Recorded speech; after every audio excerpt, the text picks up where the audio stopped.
வேட்டைக்கு போன அரசன் மயில் இறகுகளை பொறுக்கி வந்த நேரத்தில் மயிலிறகு மீட்ட மாவீரனே என்று முழக்கமிட்ட வீரர்களைப் போல தமிழ்நாட்டு அரசியல் கட்சிகள் இருக்கிற நிலையில் தமிழ் இனத்தினுடைய உரிமைகளை மீட்பதற்காக கெடல் எங்கே தமிழர் நலன் அங்கெல்லாம் தலையிட்டு கிளர்ச்சி செய்கிற தமிழ் தேசிய பேரியக்கத்தின் தலைவர் ஐயா பே. மணியரசன் அவர்கள் சிறப்புரை ஆற்ற வருகிறார்.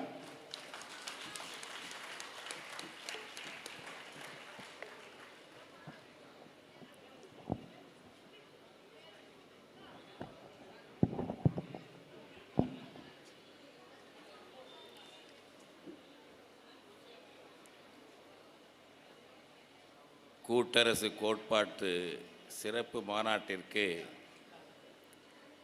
பெரும் எண்ணிக்கையில் திரண்டிருக்கும் தமிழ் பெருமக்களே, இந்த மாநாட்டின் நிறைவு நிகழ்ச்சியில் கூட்டரசை வலியுறுத்தி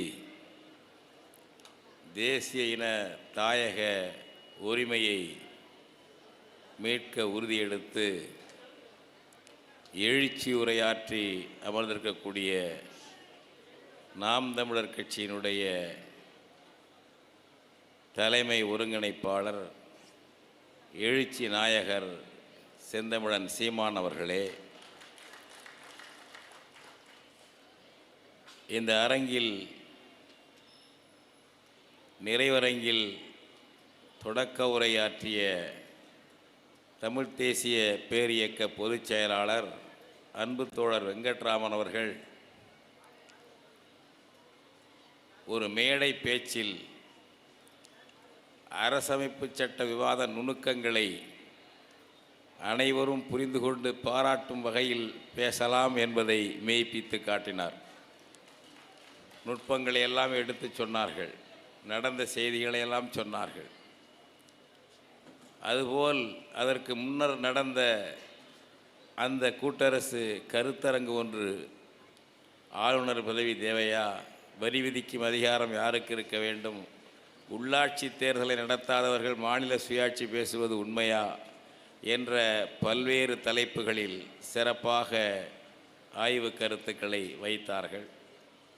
அதற்கு முந்தைய அரங்கில் நம்முடைய ஆய்வாளர்கள் ஐயா பேராசிரியர் தெய்வநாயகம், நம்முடைய பேராசிரியர் இளமுருகன் அவர்கள், அதுபோல் தம்பி மன்னர் மன்னன் அவர்கள் மற்றும் நம்முடைய ஆய்வாளர்கள் மிகச் சிறப்பாக ஒரு கருத்துரையை இலக்கியம் குறித்தும் தமிழ் குறித்தும் தமிழர் வரலாறு குறித்தும் இங்கே பேசியிருக்கிறார்கள். அதுபோல் அரங்கம் எழுச்சியாக நடந்தது. இப்படி பன்முகத்தோடு இந்த நிகழ்ச்சி சிறப்பாக நடந்து நிறைவடையும் கட்டத்திலே நிற்கிறது. இங்கே கலை நிகழ்ச்சிகள் நடத்தியவர்கள் செங்கிப்பட்டி கலைக்குழுவாக இருந்தாலும், தொடக்க நிகழ்ச்சியாக நம்முடைய பெண்ணாடம் முருகன்குடி தோழர்கள் நடத்திய அந்த மரபு வழி கலையாட்டம் பறையாட்டமாக இருந்தாலும், பிறகு நடந்த சிலம்பாட்டமாக இருந்தாலும், சிதம்பரம் தோழர் எல்லாளனுடைய பயிற்சியில் பிள்ளைகள், சின்ன பிள்ளைகள், ஆண்கள் பெண்கள் நடத்திய மல்லர் கம்பம் என்ற வீர விளையாட்டு இருக்கிறதே, அதை பார்க்கும் பொழுது சித்தர்கள் பாடிய பாடல்கள் தான் நினைவுக்கு வந்தது. பல பாடல்கள் சித்தர்கள் உடம்பை எப்படித்தான் பாடியிருக்கிறார்கள். சித்தர்கள் ஒன்று கற்பனையாக பாடவில்லை, அவர்கள் செய்ததைத்தான் பாடியிருக்கிறார்கள் என்பதை எனக்கு இந்த மல்லர் கம்பத்தை பார்க்கும் பொழுது அப்படியே வந்தது, அப்படியே நினைவூட்டியது. அப்படி ஒரு பன்முகத்தன்மையோடு நம்முடைய பிள்ளைகள், பெண் குழந்தைகள் அருமையான தமிழ்த்தாய் வாழ்த்தை, நம்முடைய பாவேந்தருடைய வாழ்வினில் செம்மையை செய்பவள் நீயே என்ற பாவேந்தர் பாடலைத்தான், அந்த வாழ்வினில் செம்மையை செய்பவள் நீயே என்ற அந்த பாடலைத்தான் தமிழ்த்தாய் வாழ்த்தாக தமிழ்நாட்டிலே வைக்க வேண்டும் என்று கோரி வருகிறோம். நாமும் நாம் தமிழர் கட்சியும் தங்களுடைய நிகழ்ச்சிகளில் வாழ்வினில் செம்மையை செய்பவள் என்ற தமிழ்த்தாய் வாழ்த்தை பாடித்தான் தொடங்குகிறோம். அதாவது சட்டப்படி வரும்போது வரட்டும், நடைமுறையில் சட்டமாகட்டும். இது டிஃபேக்டோ ஆக்ட் என்பார்கள். அதுபோல் நம்முடைய பாவேந்தருடைய வாழ்வினில் செம்மையை செய்பவள் நீயே என்ற பாடல் அருமையான தமிழ்த்தாய் வாழ்த்து. புதுச்சேரியிலே காங்கிரஸ்காரர்களும் மற்றவர்களும் அதை கடைபிடிக்கிறார்கள். திராவிட மாடல் மறுக்கிறது தமிழ்நாட்டிலே. இதை பற்றியெல்லாம் எடப்பாடி பழனிசாமிக்கு கவலையே இல்லை. நாற்காலி தான், ஆரியமா திராவிடமா அதை பற்றி எனக்கு கவலை இல்லை. என் நாற்காலிக்கு எப்படி அரசியல் என்பது தான். ஒரு பெரிய கட்சி, எதிர்க்கட்சி இதை பற்றியெல்லாம் பேசணும். தமிழ் இனத்தில் பிறந்துவிட்டு இதை பற்றியெல்லாம் சொல்லாத திமுகவினுடைய இன்னொரு பிராண்டாக இருந்த என்ன பயன்? அதிமுக. அதுபோல் அந்த நிகழ்ச்சியை பாடிய பிள்ளைகள், அதன் பிறகு பாடிய நம்முடைய பெண் பிள்ளைகள் அருமையாக பாடினார்கள். பாவேந்தர் பாடல்களையும் பாடினார்கள். அடுத்ததாக கண்காட்சி சிறப்பாக வைக்கப்பட்டிருக்கிறது. தமிழர் வரலாற்று கண்காட்சி. அந்த தொல்லியல் துறையிலே பணிபுரிகின்ற இளைஞர்கள், கல்வெட்டு பாடம் நடத்தக்கூடிய திரையன் போன்ற இளைஞர்கள், அவர்கள் சேகரித்த தமிழருடைய ஆயுதங்கள், கற்கள், படங்கள் இவையெல்லாம் தமிழர் வரலாற்று காட்சியாக இங்கே வைக்கப்பட்டிருக்கிறது. காலையிலே திறந்தோம். தமிழ் தேசிய பேரியக்கம் தமிழர் உரிமைக்காக, தமிழர் வாழ்வுக்காக, ஈழத் தமிழர்களுக்காக, காவேரிக்காக நடத்திய போராட்டங்கள் போன்ற பல போராட்டங்களை தமிழ் தேசிய பேரியக்க வரலாற்று கண்காட்சியாக அங்கே வைத்தார்கள். அது அங்கே சிறப்பாக நடந்தது. இப்படி பல்வேறு வேலைகள் இங்கே நடந்திருக்கிறது என்றால், இந்த கூட்டு அரசு கோட்பாடு என்பது ஒரு கூட்டு உறவு தோழமையோடு, உறவோடு இந்த வேலைகளை பலரும் பகிர்ந்து கொண்டார்கள். தஞ்சையிலே மட்டுமல்ல, தமிழ்நாடு முழுவதும், ஏன் வெளிநாடுகளில் உள்ளவர்களும் வலைத்தளங்களிலே பகிர்ந்தார்கள், இந்த செய்திகளை பகிர்ந்தார்கள். இப்பொழுதும் பார்த்து கொண்டிருக்கலாம். அப்படி பல பேருடைய உழைப்பு, வலைவழி வைத்திருக்கக்கூடிய நண்பர்கள், யூடியூப் வைத்திருக்கக்கூடிய நண்பர்கள் செய்தியை நன்றாக பரப்பினார்கள். இங்கேயும் வந்திருக்கிறார்கள்.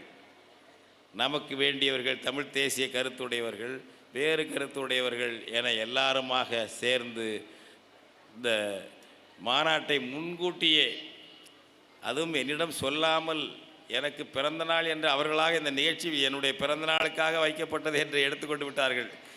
அது விபத்தான கோயின்சைடன். அது அவர்களுக்கு தெரியாது. இந்த பிறந்தநாள் பக்கியவையெல்லாம் அவருக்கெல்லாம் அன்றைக்கி அந்த ஞாபகம் இல்லை. சனிக்கிழமை நல்லது, மறுநாள் ஞாயிற்றுக்கிழமை ஆறாமற வீட்டுக்கு போயிட்டு வேலைக்கு போகிறான், திங்கக்கிழமைக்கு போகிறவர்கள் என்பதற்காக சனிக்கிழமை வைக்கப்பட்டது. அடுத்தடுத்து ஒரு பெரிய திருமண நிகழ்ச்சியெல்லாம் இல்லாத நாளாக இருக்கட்டும் என்று நினைத்து வைக்கப்பட்டது தான். அது பிறந்தநாள் வந்ததுனால பல பேருக்கு இயல்பாக அப்படி நாங்கள் நினைத்து வைத்திருந்தோமோ என்று கூட நினைக்கலாம். ஆனால் அது அப்படி இருந்தது. ஆனாலும் அந்த நிலையிலும் அந்த கருத்திலும் பலர் தங்கள் விருப்பப்படி கருத்துக்களை வழங்கினார்கள். அதில் நம்முடைய ராவணா தொலைக்காட்சி இருக்காரே தம்பி ஏகலைவன், என்னிடம் சொல்லாமல், யாரிடம் சொல்லாமல் என்னிடம் சொன்னது, கல்லூரி மாணவர்கள் ஒரு 5 பேர் கேள்வி கேட்பார்கள், நீங்கள் விடை சொல்ல வேண்டும் என்று தான் என்னை அழைத்தார். அங்கே போனால்தான் முதல் நாள் தான் தெரிகிறது இது பிறந்த நாளுக்காக ஏற்பாடு செய்தது, செந்தமிழன் சீமான் அவர்கள் வருகிறார்கள் என்பதெல்லாம் எனக்கு முன்கூட்டியே தெரியாது. அவர் 10 நாளைக்கு முன்னாடி என்கிட்ட பேசி வாங்கிய தேதி அது நீங்கள் சொன்னால் ஒத்துக்க மாட்டீங்கன்னு நான் அப்படி சொல்லலை அப்படின்றாரு. சரி, நடந்துருச்சு. ஐயா களஞ்சியம் உள்பட எல்லாம் இருந்து சிறப்பாக நடத்தி இந்த மாநாட்டு செய்தி அப்படி போனது. பரவலாக பல முனையில் பல பேரும் எடுத்து உழைத்து இந்த செய்தி இங்கே வந்திருப்பவர்கள் மட்டுமல்ல, உலகெங்கும் போயிருக்கிறது. அதனால தான் நார்வேயிலேருந்து நம்முடைய நண்பர் ஒரு வாழ்த்து மடல் அனுப்பி இப்போ கொடுத்தார்கள் அல்லவா, அவர்களுக்கெல்லாம் அந்த செய்தி, இந்த மாநாட்டு செய்தியும் போயிருக்கிறது. இப்படி பலருடைய உழைப்பு, இது எல்லாருடைய விருப்பமான உழைப்பு, மனத்திலே இருக்கின்ற வேகம், தமிழ் இனம் ஒடுக்கப்பட்டிருக்கிறது, உரிமை பறிக்கப்பட்டிருக்கிறது, நம் இனம் அழிந்து விடுமோ, தாயகம் சிதறி விடுமோ என்ற அச்சம் ஒவ்வொருவர் மனத்திலும் எழுந்து அது ஊக்கமாக எதிர்வினையாற்ற செய்திருக்கிறது. அதுதான் இந்த மாநாட்டு வேலையை பலரும் சேர்ந்து செய்வதாக செய்தது. பல தோழர்கள் நேற்று மாலையிலிருந்து இரவு பகலாக இங்கே அலங்கார வேலைகளை செய்கிறார்கள். குடந்தையிலிருந்து வந்து உணவு பொறுப்பை ஏற்றுக்கொண்டு அவர்கள் செய்கிறார்கள். இப்படி பலர் பல வகையிலே உழைத்து இந்த மாநாடு என்பது சிறப்பாக நடந்திருக்கிறது. எல்லாரும் வந்து கூடியிருக்கிறோம். இதில் நாம் பேசக்கூடிய கருத்துக்கள், பேசியிருக்கிற கருத்துக்கள் தமிழ் உலகத்தில் தமிழர்களிடம் தாக்கங்களை உண்டாக்கி மாற்றங்களை விளைவிக்க வேண்டும். இதில் தொடர்ச்சி வேண்டும். பேசி விட்டுவிடக்கூடாது. இது தொடர்ச்சி வேண்டும். இதில் நாம் தமிழர் கட்சிக்கும் தமிழ் தேசிய பேரியக்கத்திற்கும் ஒத்த நிலைப்பாடு இருக்கிறது என்பது இப்பொழுது தெரிய வரும்பொழுது பெருமகிழ்ச்சியாக இருக்கிறது. தேர்தலில் நிற்கலாம், அது தவறல்ல. நிற்காமல் ஒப்படைத்து கொண்டு வேலை செய்யலாம், அதுவும் தவறல்ல. ஆனால் ஒருவரை ஒருவர் ஏதோ எதிரி போல் நினைத்துக் கொள்கிறார்களா மற்றவர்கள்? அப்படி நாங்கள் நினைத்துக் கொள்வது இல்லை. இதே கொள்கையை நாம் தமிழர் கட்சி முன்னெடுத்து பேசும் பொழுது இன்னும் கூடுதல் வீச்சு பெறும், கூடுதல் பரப்புக்கு போகும். மற்றவர்களும் எடுக்கலாம். இந்த கூட்டரசு கோட்பாடு இந்தியாவை ஒரு உண்மையான ஃபெடரேஷனாக மாற்று என்பது வந்து ஒரு கட்சியின் கோரிக்கை அல்ல, ஒரு இனத்தின் கோரிக்கை, ஒரு தாயகத்தின் கோரிக்கை. இது ஒரு அமைப்பின் கோரிக்கை அல்ல.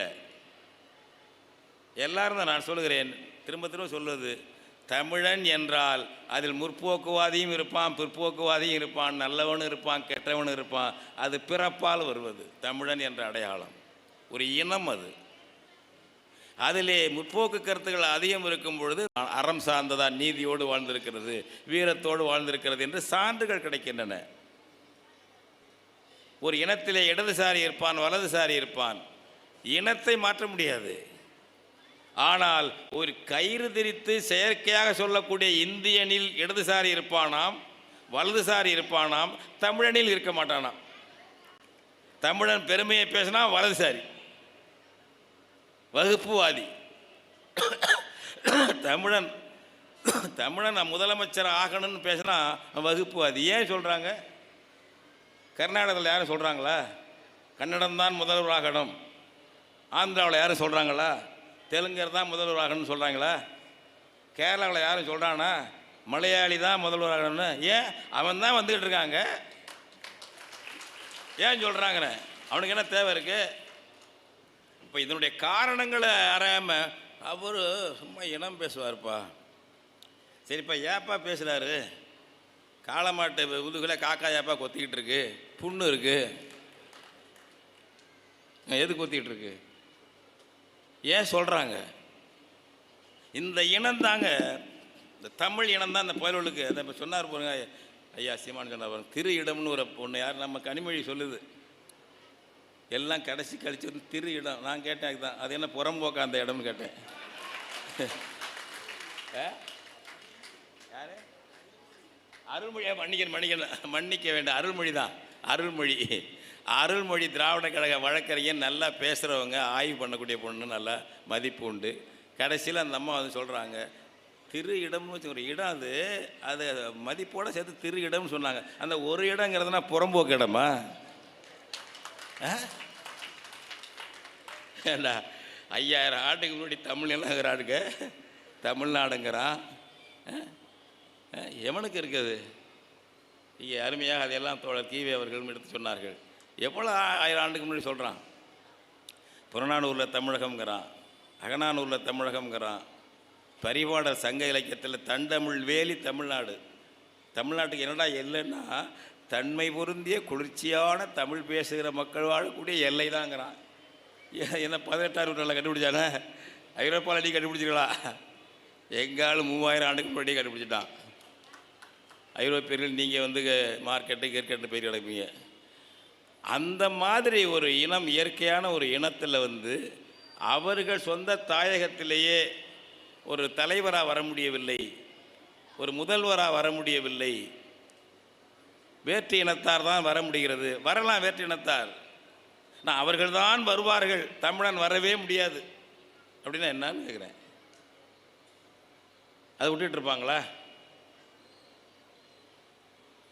அதனால் இங்கே நம்ம வந்து நான் சொல்ல வந்து பாருங்க, சிபிஎம்மில் தமிழ்நாடுன்னே சொல்ல மாட்டாங்கங்க, தமிழ் மாநிலம் என்பார்கள். தமிழ்நாடுன்னு சொன்னால் அது பிரிவினைவாதம், இனவாதம், இன வெறி. சொல்கிற ஆள் பூரா தமிழன், தமிழச்சிக்கு பிறந்த கூட்டம். எப்படி மூளையை மாற்றி வச்சுக்கிறாங்க பாருங்க, பிராமண தலைவர்கள் மாற்றி வச்ச மூளை அது. தமிழ்நாடு என்று நாங்கள் பார்லிமெண்ட்லேயே தீர்மானம் கொண்டு வந்தோம், எல்லாம் கொண்டு வந்தீங்கப்பா. 70களுக்கு பிறகு என்னாச்சு கதை? 70களுக்கு பிறகு அவ்வளவு மோசம். தமிழ்நாடுன்னு சொல்லக்கூடாதான், தமிழ் மாநில கமிட்டின்னு போடுவாங்க. இப்போ எப்படின்னு தெரியல, ஆனால் சிபிஐ தமிழ்நாடுன்னு போடும், சிபிஎம் தமிழ் மாநில கமிட்டின்னு போடுவாங்க. இப்படி போடுறவங்களை அனுமதிக்கிறானே அவன் தமிழன் தமிழச்சியா? அனுமதிச்சு தானே இருக்கிறோம் நம்ம. முற்போக்குன்னு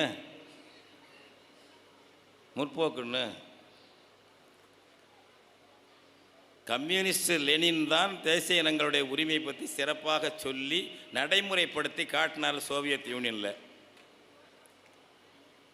ரஷ்யன் அந்த நாட்டில் குடிமகனுக்கு இனப்பேர் இருந்தது, நேஷ்னாலிட்டி, அதை சொல்லக்கூடாது. இன்னமே சோவியத் குடியரசு குடிமகன் சொல்லுங்கன்னு சொன்னார். அந்த நாட்டுக்கு ரஷ்யான்னு ஜார் வச்சுருந்தா, அந்த காலத்து பரம்பரை பேர் அது. அவன் பிடிச்ச பகுதிகள் அதெல்லாம் இணைச்ச பிறகு ரஷ்யா என்பது ஒரு மாகாணத்துக்கு பேர். அவன் பேர் அவன் வச்சுக்கோங்க, ஒன்றொன்றும் மாகாணம் அல்ல, குடியரசு என்றார். அந்த நாட்டுக்கு பேரை மாற்றினார் Lenin, Union of Soviet Socialist Republics, Soviet சோஷலிச குடியரசுகளின் ஒன்றியம் என்று நாட்டின் பெயரை மாற்றியவர் கம்யூனிஸ்ட் ஆசான் லெனின். ஆனால் இங்கே கம்யூனிஸ்டுகள் இந்தியன் என்றால் கூட மார்க்கு குறைச்சன்னு பாரத்னு பேசுகிறான். டெல்லியில் போய் பாருங்க, கம்யூனிஸ்ட் ஆஃபீஸில் பாரதிய கம்யூனிஸ்ட் பார்ட்டின்னு போர்டு இருக்குங்க. இங்கே கம்யூனிஸ்ட் பார்ட்டி ஆஃப் இந்தியா, இங்கே வடநாட்டில் டெல்லியில எல்லாம் பாரதிய கம்யூனிஸ்ட் பார்ட்டி. யார் பாரதிய? ஆரிய புராண கதாபாத்திரம். இந்த பாரதன்னு வர வேண்டியிருக்குன்னு கேட்டவங்க யார்? இந்து மகாசபை, ஆர்எஸ்எஸ். இந்திய அரசமைப்பு சட்டத்தை எழுதும் பொழுது பாரதத்தை இந்தியான்னு சொல்லக்கூடாது, இதை பாரதம் என்று தான் சொல்ல வேண்டும் என்று உண்ணாவிரதம் இருந்தார்கள், ஆர்ப்பாட்டம் நடத்தினார்கள். அப்போ தான் சமரசமாக இந்தியா என்கிற பாரதம் என்று மாற்றினாங்க. காங்கிரஸுக்கு அந்த கொள்கை தான். ஆரிய பிராமண ஆரிய வைசிய இந்தி ஏகாதிபத்தியவாத கட்சி காங்கிரஸ், அதனுடைய திமிரெடுத்த தம்பி பாஜக. ஆரிய பிராமண ஆரிய வைசிய ஆரிய இந்தி ஏகாதிபத்தியவாத கட்சிகள் இதெல்லாம் மனெல்லாம். இப்போ நீங்கள் எடப்பாடி பழனிசாமி எப்போ எடுத்தாலும் பாருங்கள், நம்முடைய பாரத பிரதமர் நரேந்திர மோடிஜியும் பாரு, வெக்கம் இல்லை உனக்கு? இந்தியா என்று சொல்கிறது பரவாயில்லை, இருக்கிறான்னு சொல்லிட்டு போகிறோம். அவன் சொல்கிற பாரதத்தை ஏற்றுக்கிறிய, என்ன அர்த்தம் அது? இன்னைக்கு வரலும் மதராசி சொல்லிக்கிட்டு இருக்கான். டெல்லிக்கு போனீங்கன்னா மதராசிங்கிறான் நம்மளை, இந்திக்காரன். தமிழன்னு சொல்கிறதில்ல, மதராசிம்மா டெல்லியில் வடக்க. ஏன் இந்த பாரதம்? அவனுடைய புராணத்தை நீ ஏற்றுக்கிற, அவன் தான் தலைவன், அவனுக்கு கீழே நீ சூத்திரன், நீ பஞ்சமன் என்பதை ஏற்றுக்கிற. பாரதம் என்று நீ சொன்னால் உன்னை நீ சூத்திரன் என்றும் பஞ்சமன் என்றும் ஏற்றுக்கொள்கிறாய் என்று பொருள். அந்த முற்றிலும் இந்த இந்தியாவை கைவிட்டு பாரதம் கொண்டு வர போகிறான். இந்தியா என்பதிலாவது சிந்து நதி அடையாளம் இருக்குது. சிந்து நதியை வச்சு தான் இந்தியான்னு சொன்னானுங்க கிரேக்கர்கள். இண்டு, அவனுக்கு எஸ் சவுண்டு இல்லையா முதல் எழுத்தில் கிரேக்கர்கள். ஹிந்துன்னா ஈரானியர்கள், அதான் ஹிந்துஸ்தான். அப்படி இப்படிலாம் வந்து தான் இந்தியான்னு வந்திருக்கு. ஒரு வியாபார கம்பெனியின் பேர் இந்தியா என்பது, வேறு ஒன்றும் இல்லை. லண்டனில் பதிவு செய்யப்பட்ட வெள்ளைக்கார வணிக கம்பெனியின் பெயர் தான் East India Company. East India Company வியாபார பேரை தான் வச்சுட்டான், என் நாட்டுக்கு கூடாது. அவன் வச்சான். இதுக்கு எந்த நாடு பேர் சொல்கிறது தெரியாமல் அதை ஏற்றுக்கிட்டு நடைமுறையில் போயிட்டானுங்க. அதாவது தொலைஞ்சிட்டு போகுது. பாரதம் என்று சொல்கிறது நம்ம நடைமுறையில் சொல்லக்கூடாது என்பதையும் எடுத்துக்கொள்ள வேண்டும். இந்த கூட்டு அரசு என்பதில் கவனமாக நம்ம சொல்லணும். முதலில் ஆளுநர் பதவியை ஒழிச்சு கட்டு. இந்த ஒரு மோசடி, இந்த கான்ஸ்டியூஷன் எழுதும்போது மோசடி நடந்திருக்கு பாருங்க. கவர்னர் ஜெனரல்னு வச்சிருந்தான்ல அவன் வெள்ளைக்காரன், இவன் மாநிலத்தில் இருக்கவன் கவர்னர், தலைமை கவர்னர் டெல்லியில் இருப்பான் வெள்ளைக்காரன் ஆட்சியில். அந்த கவர்னர் ஜெனரல் எங்கே 47க்கு பிறகு ஏன் இல்லை? 50லேருந்து ராஜாஜி கூட கவர்னர் ஜெனரலாக இருந்தார், அந்த பதவி இருந்தது. முதல் கடைசி கவர்னர் ஜெனரல் அவர் ராஜாஜி. ஏன் கவர்னர் ஜெனரல் இல்லை? அசிங்கம் அது. லண்டனில் இருந்து கொண்டு அதிகாரியை வைத்து ஆளுகின்ற ஏகாதிபத்தியம் உருவாக்கிய பதவி அது. ஆளுநர் பதவி, தலைமை ஆளுநர் பதவி. கவர்னர் ஜெனரல் என்பவன் தலைமை ஆளுநர். எனவே ஆளுநர் பதவி லண்டன்லேருந்து ஆளுகிறவன் அவனுடைய அதிகாரியினுடைய பேர் அது. தலைமை ஆளுநர் நமக்கு வேண்டாம், அதை குடியரசுத் தலைவராக மாற்றுவோம். நாடாளுமன்றத்தின் இரு அவை உறுப்பினர்களும் சட்டமன்றங்களின் உறுப்பினர்களும் வாக்களித்து தேர்ந்தெடுக்கப்படக்கூடிய ஜனநாயக தலைவராக குடியரசுத் தலைவராக மாற்றுவோம் என்று மாற்றினீங்கல்ல. டெல்லிக்கு ஏன் சென்னைக்கு கவர்னரை நீக்கலை? ஏனென்றால் அன்றைக்கு லண்டனுக்கு அடிமையாக இருந்தோம், அவன் கவர்னர் வைத்திருந்தான் ஆங்கிலேயன். அதன் பிறகு டெல்லிக்கு அடிமையாக காலனியாக இருக்கிறோம், அவன் கவர்னர் வைத்திருக்கிறான். காங்கிரஸ்காரனுடைய எண்ணம் அதுதான், கான்ஸ்டியூஷனை எழுதியவருடைய எண்ணம் அதுதான்.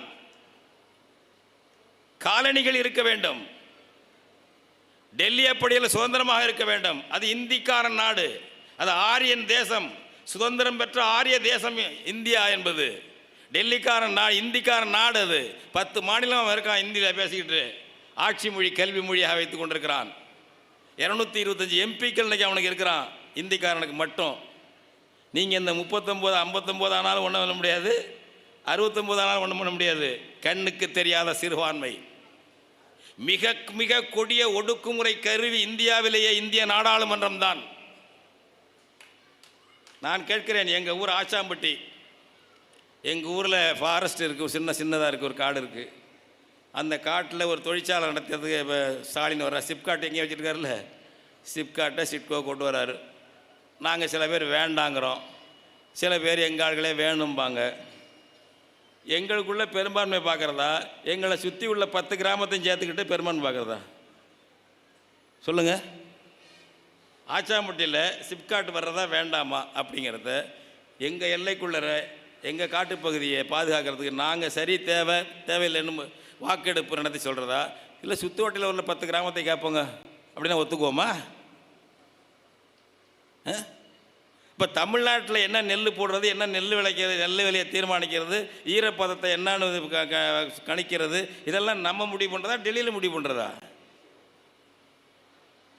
தமிழ்நாட்டில் என்ன தொழில் நடத்தலாம், எங்கே வியாபாரம் நடக்கலாம், என்ன உற்பத்தி, என்ன விலையெல்லாம் அவன் முடிவு பண்ணுறதா? ஒவ்வொன்றுக்கும் அவன் வரி போடுவானா? இது என்ன உரிமை இது? எனவே இந்த ஆளுநர் பதவி என்பது டெல்லிக்கு காலனிகள் வேண்டும், அவங்க காலனி கிடையாது. இப்போ நீங்கள் இந்தி திணிக்கிறான்னா அவன் 10 பேருக்கு என்ன பிரச்சனை? இன்னும் கூட சொல்லுகிறோம், மராத்தி இருக்குது, வங்காளி இருக்குது, சான்ஸ்கிரிட் லிங்குஸ்டிக் ஃபேமிலி, அதெல்லாம் சமஸ்கிருத மொழி குடும்பத்தை சேர்ந்தவை, சிமிலாரிட்டி இருக்கும். ஆனால் அங்கே கூட இந்திய எதிர்ப்பு வந்துருச்சு. ராஜ் தாக்கரேங்கிறவர் போன மாதம் பேசியிருக்காரு, பம்பாயில் எவனாச்சும் இந்தியில் பேசினா கன்னத்தில் அரைன்ட்டு அந்த ஆள் அரைஞ்சே விட்டாங்க. சட்டசபையில் கேட்குறாங்க கேள்வி, ஏன் மராத்தி புறக்கணிக்கப்படுகிறது?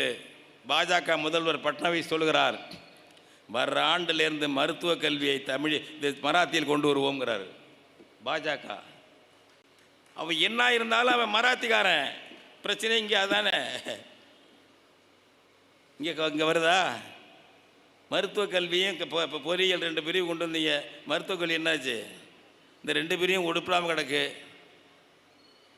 மருத்துவக் கல்லூரியில் எல்லா பிரிவும், எல்லா மருத்துவ பிரிவும், எல்லா பொறியியல் பிரிவும் தமிழில் கொண்டுக்கிட்டு வா, தீர்மானம் போட்டிருக்கோம். அதில் தமிழ் வழியில் படித்த பிள்ளைகளுக்கு 50 விழுக்காடு வேலைன்னு ஒதுக்கு. நீ சட்டம் கூட போட வேண்டாம், நடைமுறையில் செயல்படுத்திடு, கண்காட்டி விட்டு ஜாடை காட்டி செயல்படுத்து, பிள்ளைகள்லாம் சேருவான். ஒரு பாஜக பட்னாவிஸுக்கு இருக்குது, அந்த ஊரில் நிர்பந்தம் இருக்குது, மராத்தியில் தான் மருத்துவ கல்வியை கொண்டு வரணும் அப்படின்ட்டு ஏன் தமிழ்நாட்டில் இல்லை? இதை எவ்வளோ பேர் கேட்குறோம்? நாமளே முந்தி கொண்டு இங்கிலீஷ் மீடியத்தில் பிள்ளைகளை படிக்க வைக்கிறோம். நம்ம மனநிலையை உருவாக்கி விட்டார்கள். அவர்கள் இவ்வளோ குறை சொல்கிறோம். நம்ம வீட்டு பிள்ளைகளை தமிழ் வழியில் சேர்க்க போகிறோமா? தமிழ் வழியை சீரழித்து விட்டார்கள். அரசு பள்ளியில் 1வதுலேருந்து இங்கிலீஷ் மீடியம் கொண்டு வந்தது ஜெயலலிதா, அதை அப்படியே செயல்படுத்தியது கருணாநிதியும் ஸ்டாலினும். அரசு பள்ளியில் இங்கிலீஷ் மீடியம் வெள்ளைக்கார ஆட்சியில் கூட இல்லைங்க.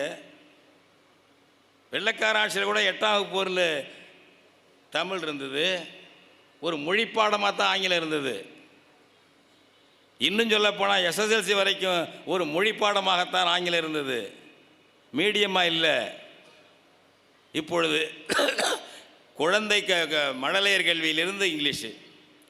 ஒரு பள்ளிக்கூடத்தில் போய் பிள்ளைகளை கூப்பிட்டு 5ஆம் வகுப்பு உள்ள பள்ளிக்கூடம் பிள்ளைகளை கூப்பிட்டு பேர் கேளுங்க, எல்லா பேரையும் கேட்டுட்டு இதெல்லாம் பீகார் குழந்தைகளா ஊபி குழந்தைகளான்னு சந்தேகம் வரும். யாருக்கும் தமிழ் பேர் கிடையாது. எவ்வளவு சீரழிக்கப்பட்டிருக்கிறோம். அரசியல் சீரழிந்தால் மக்கள் சமூகமும் சீரழியும். தாங்கள் சீரழிந்தவர்கள் மக்களை சீரழித்தால்தான் அவர்களுக்கு தலைவர்களாக நீடிக்க முடியும். உளவியல் வல்லுநர்கள், பெரிய உளவியல் பல்கலைக்கழகத்துக்கு துணைவேந்தர்களாக இருக்க வேண்டியவர்கள் கருணாநிதி எல்லாம் சாதாரண ஆட்கள் கிடையாது, ஞாபகம் வச்சுக்கோங்க. மக்களை சீரழித்து விட வேண்டியது, வெறும் ரசிக கும்பலாக்க வேண்டியது, வெறும் ரசிக கும்பல். மேடை நாடகம் ஆட வேண்டியது. திமுக அப்படித்தானே வந்தது. மைக்கு மதன காமராஜர்கள் அப்படியே பேசி பேசி கவர்ந்து வந்தாங்க. நடிகர்கள் பார்த்தாங்க, மேடையில் நடிக்கிறவங்களுக்கு ஓட்டு போடும்போது நமக்கு அசலாக நடிக்கிறவங்களுக்கு போட மாட்டானா அப்படின்னு கட்சி ஆரம்பித்தாங்க. இந்தியாவில் சினிமாக்காரர்கள் கட்சி ஆரம்பித்தது தமிழ்நாடு போல் வேறு எங்கேயாவது உண்டா? ஆந்திராவில் தெலுங்கு தேசம் ஆரம்பித்து அவரை அடியோடு அடித்து விரட்டிட்டாங்க.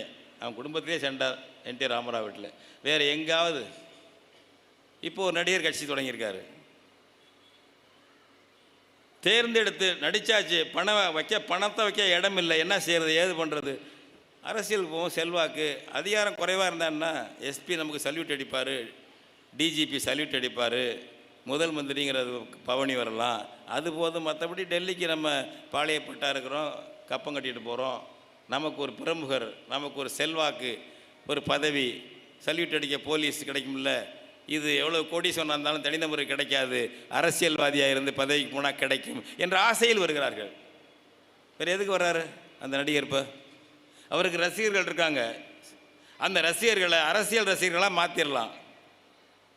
அரசியலையும் ரசிகர் தன்மையோடு மாற்றி அது பண்ணிட்டாங்க. குட்டிச்சவராகி ஒரு லட்சியம் இல்லை இப்போ திமுகவுக்கு அதிமுகவுக்கெல்லாம். அவர்கள் பதவிக்கு வருவது, பதவிக்காக சண்டை போடுறது, இதுதான், வேறு எதுவும் இல்லை. இந்த மாநில சுயாட்சி என்பதை அவங்க அப்பா கிளப்பி ராஜமன்னார் குழு போட்டார். 69 போட்டார், 72 பரிந்துரை கொடுத்தாங்க, அப்படியே கிடப்பில் போட்டாருங்க. ஏன்? இந்திரா காந்தியோட கூட்டணி கருணாநிதி 71 சட்டமன்ற தேர்தலில் பார்லிமெண்ட்டுக்கும் சட்டமன்றத்துக்கும் ஒன்றா தேர்தல் வைக்கிறாங்க. எனவே இந்திரா காந்தியோட கூட்டணி என்றவுடன் மாநில அதிகாரத்துக்காக போட்ட ராஜமன்னார் குழு பரிந்துரையை அப்படியே ஊற வச்சார். பாய் பேசவில்லை கருணாநிதி. 74 அதை பற்றி பேசுகிறாரு. ஏன்? 72 அதிமுக அமைக்க எம்ஜிஆருக்கு மறைமுக தூண்டுதலாக இருந்தது இந்திரா காந்தி. சிபிஐ தலைவர் கல்யாண சுந்தரம் தான் எம்ஜிஆரை இந்திரா காந்திகிட்ட போய் அழைச்சிட்டு போய் அறிமுகம் பண்ணி நட்பை உண்டாக்கி வைத்தவர். கூட்டணி எம்ஜிஆரோடு சேருவதற்கு இந்திரா காந்தி முடிவு செய்து விட்டார். எனவே காங்கிரஸோட பிரதமரோட முரண்பாடு வந்தவுடன் டக்குன்னு ராஜமன்னார் குழு அறிக்கையை 74 சட்டமன்றத்திலையும் மேலவையிலே முன்வைத்து நிறைவேற்றி அனுப்புகிறார்.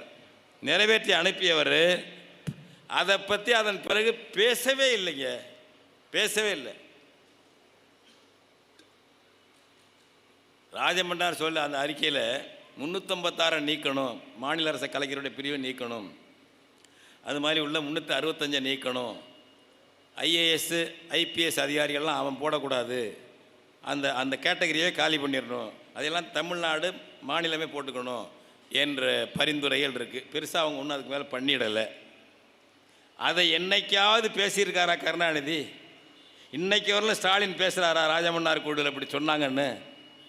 தெரியாதா? தெரியும்.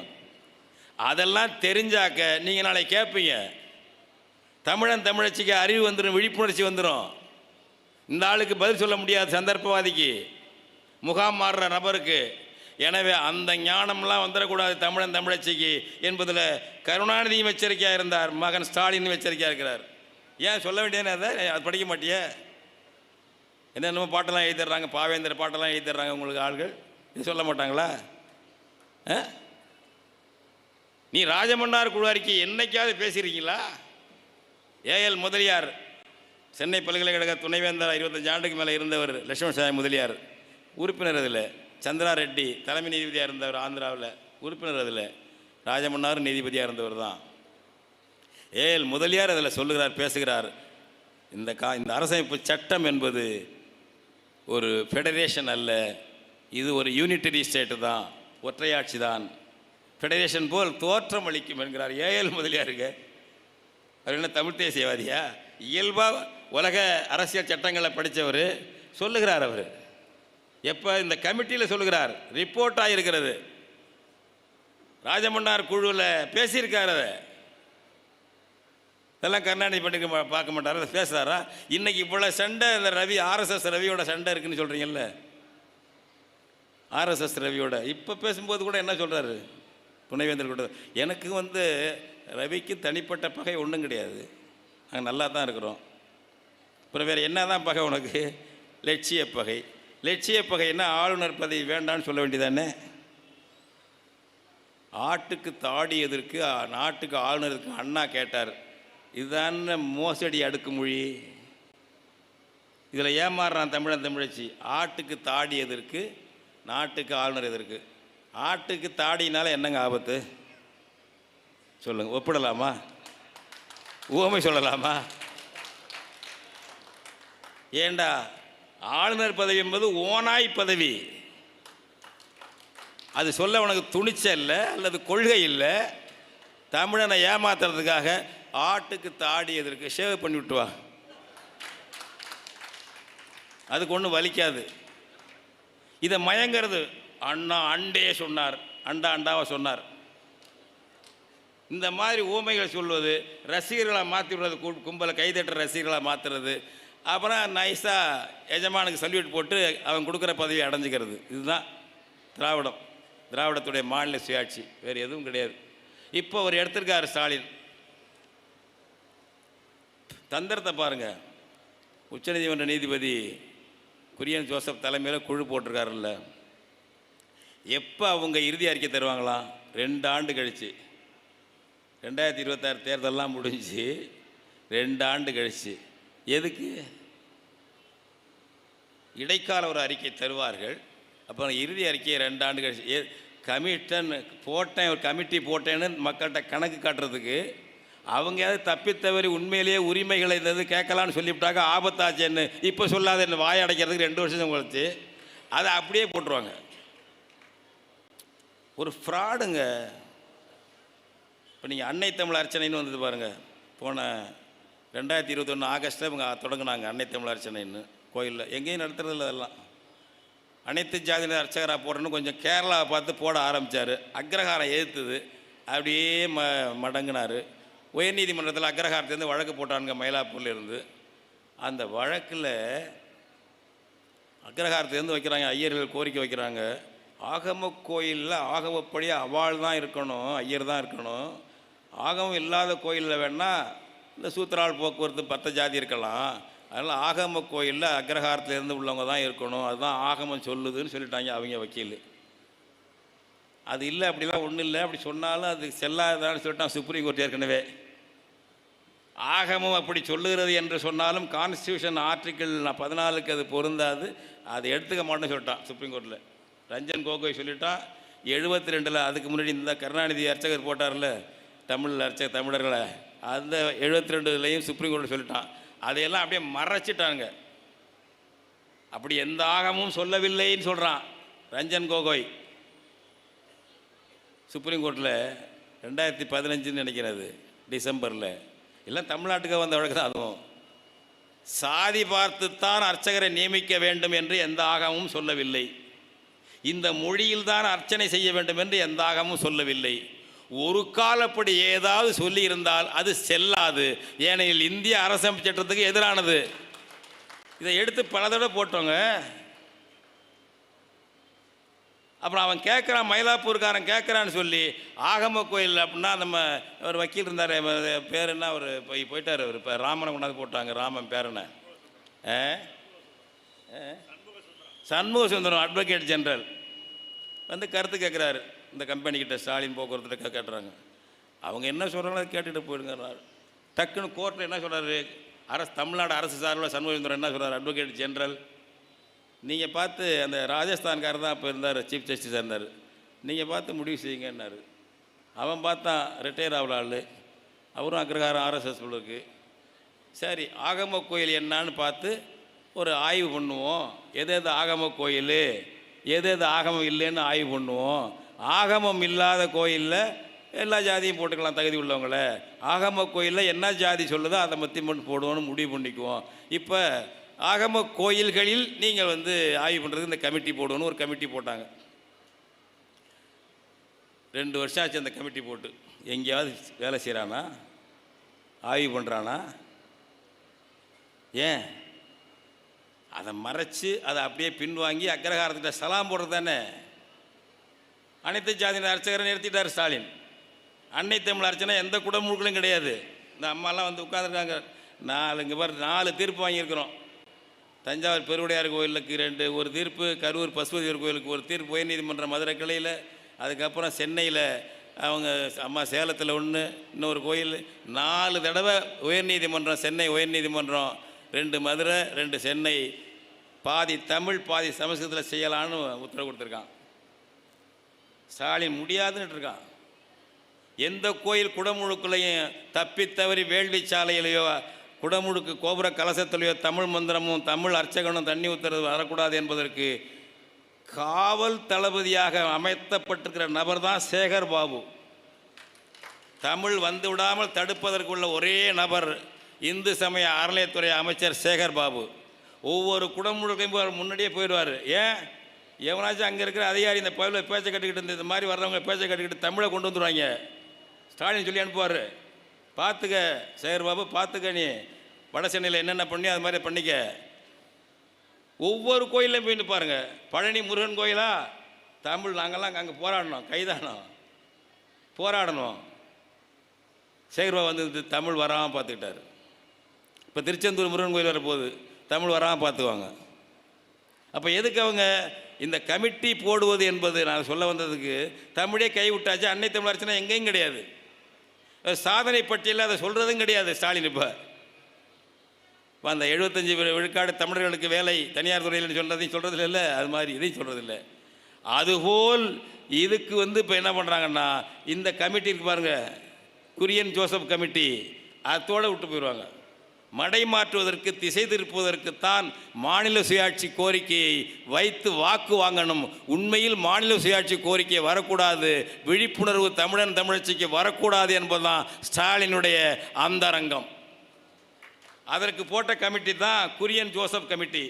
இல்லைன்னா 2 வருஷம் என்ன, ஏன் நீ உங்கள் அப்பா சொன்ன கமிட்டி நீ 4 கோரிக்கை வைய, கட்சிகளை கூப்பிட்டு வச்சு பேச என்னென்ன உரிமை வேணும்னு, இதுக்கு என்ன கமிட்டி என்ன இருக்குங்கிற. 69 சொல்லிட்டு இருக்கீங்க மாநில சுயாட்சி சொல்லிட்டு இருக்கீங்க, 50 முழக்கங்களில் 1 மாநில சுயாட்சிங்கிறீங்க. இது வரைக்கும் அது கோரிக்கை வரைக்கும் இல்லையா? உங்கள் அப்பா போட்ட ராஜமன்னார் குழு கோரிக்கை கேள, இது ஏமாத்துறது.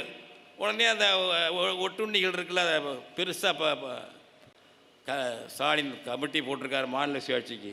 ஏண்டா இது மாதிரி தான் போட்டு ஏமாற்றிட்டு போகிற கும்பலாச்சு இது. தமிழர்கள் ஏமாறக்கூடாது. இந்த நேரத்தில் இந்த கருத்து விவாதிக்கப்படுகிறது. நாம் சரியான திசை காட்ட வேண்டும் என்பதுதான் இந்த மாநாடு. இந்த மாநாட்டில் நாம் எடுத்த இந்த முடிவுகளை, இந்த தீர்மானங்களை நாம் எடுத்துக்கொண்டு போக வேண்டும். அவர் மேலே குறை சொல்லி இவர் மேலே குறை சொல்லி அந்த அப்படியே நம்ம முன்னேறாமல் இருந்துவிடக்கூடாது. குற்றவாளிகளை வெளிப்படுத்த வேண்டும், அம்பலப்படுத்த வேண்டும். நாம் சரியான பாதையில் முன்னேறி சென்று கொண்டே இருக்க வேண்டும். நாம் நின்ற இடத்தில் நின்று கொண்டு இவர் குறை அவர் குறை என்று பேசிக் கொண்டிருந்தால் போதாது. மக்கள் மயமாக வேண்டும். இந்த தமிழ் இன உணர்ச்சியும் தமிழ் இன உரிமை மீட்பு என்பதும் மக்கள் மயமாக வேண்டும். அடுத்தவனுக்கு நாம் அடிமையா, இந்த 21ஆம் நூற்றாண்டில் நாம் சுதந்திரம் உள்ள ஒரு மனுஷனா, தமிழனா, தமிழச்சியா, இல்லை இந்திக்காரனுக்கு அடிமையா என்று நினைங்கள். இந்தி பாடம் வைக்கணும்னா பணம் தர மாட்டானா. கெஞ்சிதான் நம்ம அன்பில் பேரன் மகேஷ் பொய்யாமொழி. யார் பணம் அது? குஜராத்தில் வசூல் பண்ணிட்டு வந்து பணமா? மோடி பணமா அது? வெக்கமா இல்லை? ₹1 தமிழ்நாட்டில் இந்திய அரசு வசூலித்தால் வெறும் 29 காசு தான் திருப்பி தருதுன்னு சொல்றீங்கல்ல. இந்த வாதத்தை வைக்க வேண்டாமா? யார் பணம் ஐயா? 2500 கோடி தர முடியாதுங்கிறிய. ஹிந்தி வைக்கலைங்கிறதுனால அல்ல அந்த கல்வி திட்டத்தை ஏற்றுக்கிறதுங்கிறதுனால வைக்கலையே என்று வாதம் பண்ணுறியா? யார் பணம்? நீ வசூல் பண்ணாத, வரி வசூல் தமிழ்நாட்டுக்கு தான் வேண்டும் என்று நாங்கள் இனி கேட்போம் என்று ஒரு வார்த்தை ஸ்டாலின் பேசுவது உண்டா? எங்கள் மக்களிடம் இந்த உணர்ச்சியை ஊட்டுவோம் சொல்ல. கெஞ்சிர கூத்தாடிக்கிட்டு இருக்க, ஏதோ மாவீரன் மாதிரி, மாநில சுயாட்சி மாதிரி வீரன் மாதிரி பேசுகிறீங்க. நேற்று பாருங்கள் ஏதோ விழா கொண்டாடி இருக்காரு திருச்சியில். சிங்க பாதையில் ராக்கெட் போல் நாங்கள் போய்கொண்டிருக்கிறோம். சிங்க பாதையில் ராக்கெட் எப்படி? எனக்கு ஒன்றும் புரியலைங்க. ராக்கெட்டு வானமண்டலத்தில் போகுது, அதுக்கு என்ன இடைஞ்சல் ஒன்றும் இல்லை. சிங்கப்பாதை முன்னேறி இருக்கார் இந்தியாவிலேயே. தமிழ்நாடு முன்னேறி இருக்கு. சிங்கப்பாதையில் ராக்கெட் போல் போய்கொண்டிருக்கிறோம். அசிங்க பாதையில் போய்கொண்டிருக்கிறோம் என்பதைத்தான் அவர் இப்படி மறைச்சு சொல்றாரு. அப்போ என்ன போதை விட்டுறாரு பாருங்க. முன்னேறி இருக்க எவன் பல வெளிநாட்டு கம்பெனிக்காரன், வடநாட்டு கம்பெனிக்காரன், வடநாட்டு தொழிலாளி, அவன்லாம் வாங்குகிற காசு வணிக கம்பெனிகள், மார்வாடி, அவன் கணக்கெல்லாம் தமிழ்நாட்டுகளில் சேருதுங்க. தமிழ்நாட்டு வருமானத்தில், தமிழ்நாட்டு தனிநபர் வருமானத்தில் அதெல்லாம் சேருது. மார்வாடி, குஜராத்தி சேட்டு, அமெரிக்காக்காரன், அந்த கம்பெனி இந்த கம்பெனி, அவன்லாம் வசூல் பண்ணுற ஒரு கம்பெனியில் இதெல்லாம் நம்ம கணக்கில் சேர்ந்து ராத்திரி சோத்துக்கு இல்லாமல் கிடக்கிற தமிழச்சிக்கிட்ட கணக்கில் வருது. நீங்கள் பெண்களுக்கு ₹5 கொடுத்து டவுன் பஸ்ஸில் போக முடியும் தானே இலவசமாக வைக்கிற?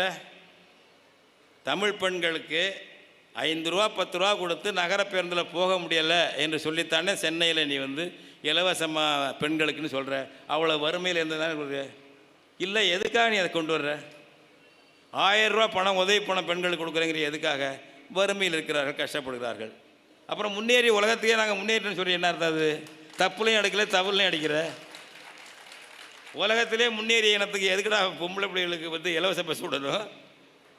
கண்ணியமாக கணம் கொடுத்து போகுது. அது முன்னேறல, வசதி இல்லை, பயன்படுது அவங்களுக்கு தெரிஞ்சுன்னு வச்சுருக்கலாம்.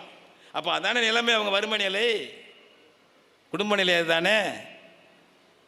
எல்லாம் ஃப்ராடு வேலைங்க. முன்னேறி விட்டது என்ன அப்படியே நம்மளுக்கு ஒரு பூதி, அப்படியே இந்த அதுக்கு பிரச்சார பீரங்கியெல்லாம் இருக்குல்ல,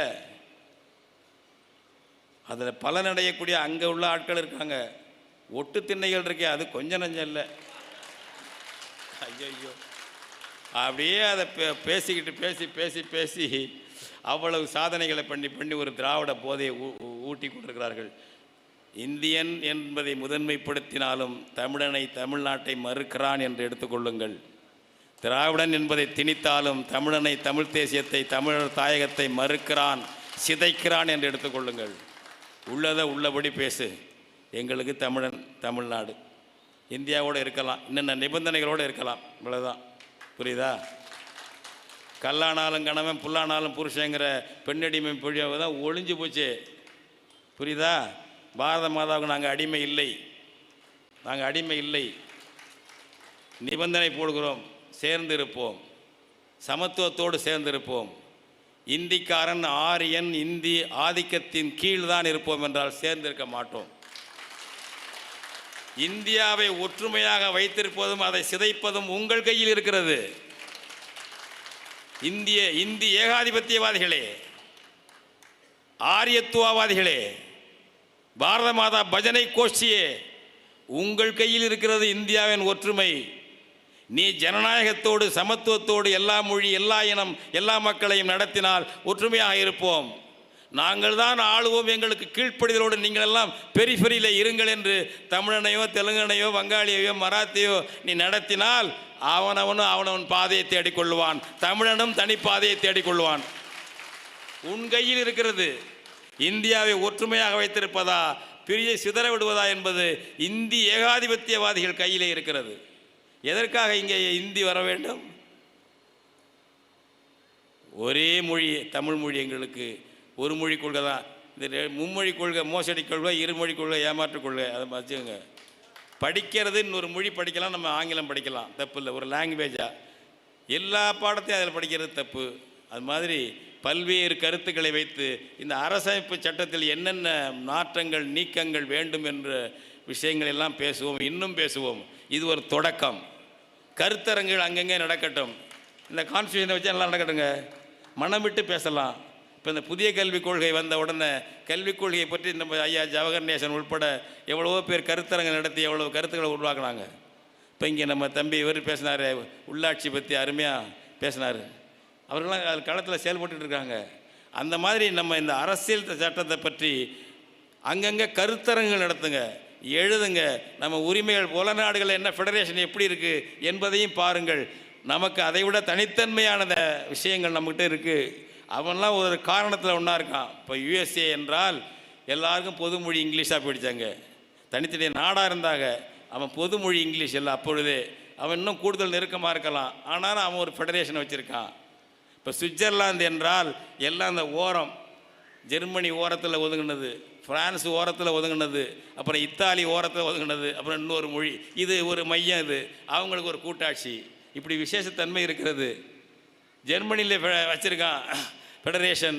அவங்க ஏழு அரசுகள் இருந்த இடம் அது. பிரஷ்யாலாம் தனியாக கடைசி வரலும் இருந்தது. அப்புறம் தான் பிஸ்மார்க்கெல்லாம் சேர்த்தாங்க. அதனால் அவங்க இயல்புலேயே ஒரே மொழி தான் ஜெர்மன் மொழி.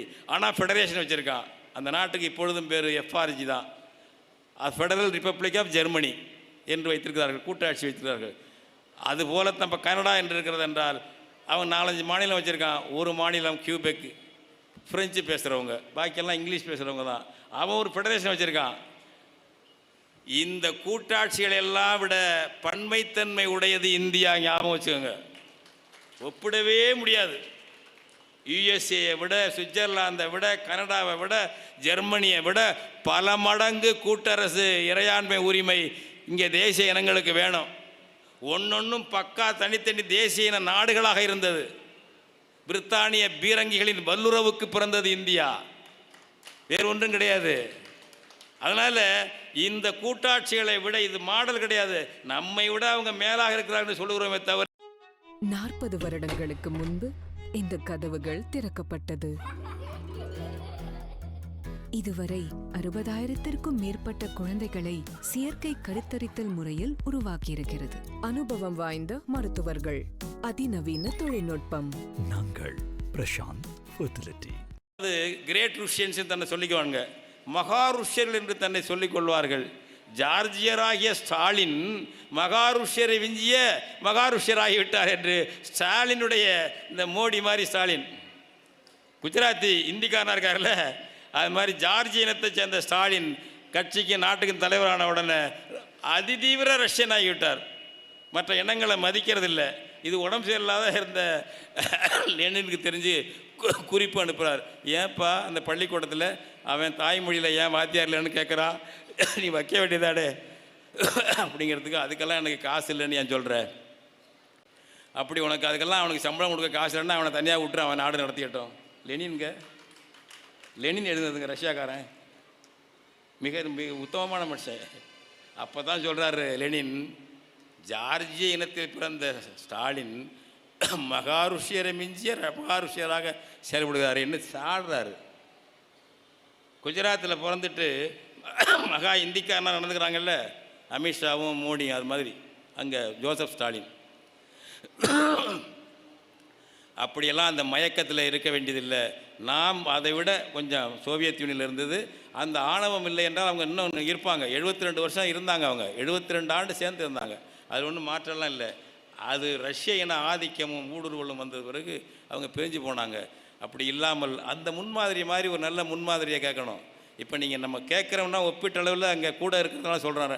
யுஎஸ்ஏ, மற்ற சுவிட்சர்லாந்து, அதெல்லாம் முன்மாதிரி அல்ல. முன்மாதிரினா சோவியத் யூனியன் தான். அதில் வந்து தவறுகளை திருத்திக்கலாம். அப்படி ஒரு கூட்டரசு வேண்டும். ஒரு கூட்டரசு இந்திய கூட்டரசாக வேண்டும் என்பதுதான். அதுதான் இந்தியா நிலைப்பதற்கு வழியே தவிர வெறும் இராணுவத்தை வைத்து, வெறும் சட்டத்தை வைத்து இந்தியாவை காப்பாற்றிட முடியாது. ஞாபகம் வச்சுக்கோங்க. வருங்கால தலைமுறையெல்லாம் அப்படியே ஏற்றுக்குன்னு சொல்ல முடியாது. அடுத்து இந்த நாள், இந்த கூட்டரசு இதனால் இன்னைக்கு செந்தமிழன் சீமான் அவர்களும் இதை ஏற்று சிறப்பாக சொல்லியிருக்கிறார்கள். மற்றவர்களும் இதை பற்றி பேசுங்க, விவாதம் பண்ணுங்க. இதை நாம் வளர்த்து கொண்டு போகணும், எல்லாத்தையும் கொண்டு போகணும். இது ஒரு கட்சி முழக்கம் அல்ல, ஒரு இனத்தின் முழக்கம், ஒரு தேசத்தின் முழக்கம் என்ற நிலைக்கு கொண்டுக்கிட்டு போகணும். இது வந்து என்னுடைய பிறந்த நாளில் வந்தது, தற்செயலானது, அதுக்காக நடத்துனதுலாம் இல்லை. எனக்கு 78 முடிஞ்சு 79 பிறக்கிறது, அதையும் சொல்லிக்கிறேன். இன்னும் நடமாடக்கூடிய காலத்தில் இந்த தமிழ் தேசியத்திற்கும், தமிழ் தேசத்திற்கும், தமிழர்களுக்கும் பாடுபட்டு என்னுடைய வாழ்க்கையை நிறைவு செய்யலாம்னு நினைக்கிறேன். இன்னும் எனக்கு ஒரு ஆசை இருக்கிறது. அது வந்து இந்த தமிழின உரிமை மீட்பு களத்திலே போராடி உயிர் போக வேண்டும், அல்லது அதற்காக போராடி சிறையிலேயே உயிர் போக வேண்டும். இப்படியே இந்த மக்களை விட்டுட்டு நம்ம போகக்கூடாது என்ற ஒரு கவலையும் இருக்கிறது. வயசான நான் நினைக்கலாம், அது மாதிரி எல்லாரும் நினைக்காதீங்க, இளைஞர்கள் நினைக்க சொல்லலை. அதனால் அந்த மாதிரி தான் நான் நினைக்கிறேன். அது நம்ம இந்த இப்பொழுது எடுத்திருக்கிற இந்த தமிழ் தேச கூட்டரசு கோட்பாட்டை, இறையாண்மையுள்ள தேசிய இனங்களின் தாயக கூட்டரசு தான் இந்திய கூட்டரசு என்ற பொருளில் தான் இது வைக்கப்பட்டிருக்கிறது. அதில் ஒன்றும் குழப்பமெல்லாம் ஒன்றுமில்லை. இறையாண்மையை பற்றியும் கிவி அவர்கள் சொன்னார்கள். அன்னி பெசன்ட் மீது வழக்கு போட்டாங்க, வெள்ளக்காரன் ஆட்சியிலே போட்டாங்க. அந்த அம்மா அங்கே வந்தபோது இறையாண்மை பற்றி அந்த அம்மா பேச்சு, ஒரு வீட்டுக்கு இறையாண்மை உண்டுன்னு பேசுனாங்க அந்த அம்மா. அன்னி பெசன்ட் சாவரின்ட்டி ஒரு வீட்டுக்கு உண்டு, வீட்டு உரிமையாளர் அனுமதி இல்லாமல் வீட்டுக்கு நுழைய முடியாது. அதனால் சாவரின்ட்டி இறையாண்மை என்பது பல வடிவங்களில், பல நிலைகளில் செயல்படுகிறது. தமிழ் தேசத்திற்கும் இறையாண்மை வேண்டும், எல்லா தேசங்களுக்கும் வேண்டும். இறையாண்மை உள்ள தேசிய இனங்களுடைய கூட்டரசாக, கூட்டமைப்பாக இந்தியாவை மாற்ற வேண்டும் என்ற கோரிக்கையை முன்வைத்து தொடர்ந்து கொண்டு போவோம். கலந்து கொண்ட உங்கள் அனைவருக்கும், இதற்கு ஒத்துழைப்பாக இருந்த எல்லா தரப்பினருக்கும், உலகதழிய வாழக்கூடிய தமிழர்களுக்கும் தமிழ் தேசிய பேரியக்கத்தின் சார்பில் பாராட்டுக்களை, நன்றிகளை தெரிவித்துக் கொள்கிறேன். நன்றி, வணக்கம். ஐயா அவர்களுக்கு மிக்க நன்றி. தமிழர் தேசிய கழகத்தை தலைவர் தோழர் ராஜசேகர் அவர்கள் ஐயா பேமா அவர்களுக்கு சிறப்பு செய்து நினைவு பரிசினை வழங்குவார்கள்.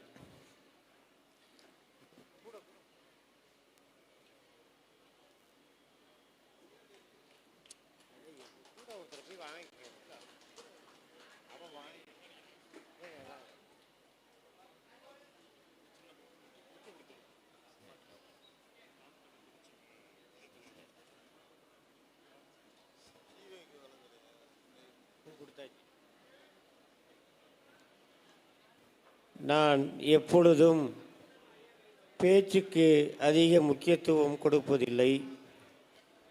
செயலுக்கு பிந்தையதாகத்தான் பேச்சு இருக்கும் என்று தமிழீழ தேசிய தலைவர் பிரபாகரன் அடிக்கடி சொல்லுவார்கள். அப்படி ஒரு செயல்பாட்டாளர் இந்த மாநாட்டு பணிகளில் மிக தீவிரம்